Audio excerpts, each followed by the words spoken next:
The man who owns this car tells us a neighbor spotted two guys breaking out the window here. 2 days later, two men matching their description robbed him at gunpoint in what he calls a scary case of mistaken identity. Before this weekend, Jeff Mattingly says police had only been out to his house once before, and they weren't looking for him.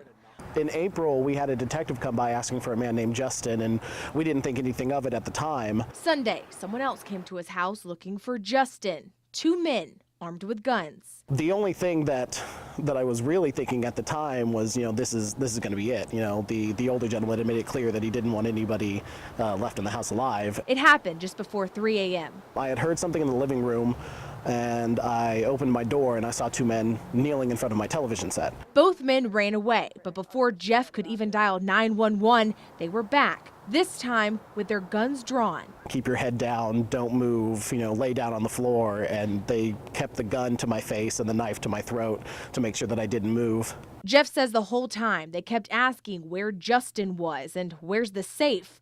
Jeff didn't have any answers. That angered them quite a bit. In order to stay alive, Jeff says he stayed calm and did everything they asked. As they were finishing up, he said, count down backwards from 100. As soon as he heard them walk into the hallway, he ran to a neighbor's house and asked them to call the police. He says he's thankful to be alive, but even more thankful that he was home alone. Just the night before, his 1-year-old son spent the night at his house. So that was the first thing that went through my mind after the police officers left. I was so glad that my son wasn't here. Mattingly is asking anyone who has any information that could help find the two men who robbed him to call the police. In East Wichita, Pierre Solomon, Cake News.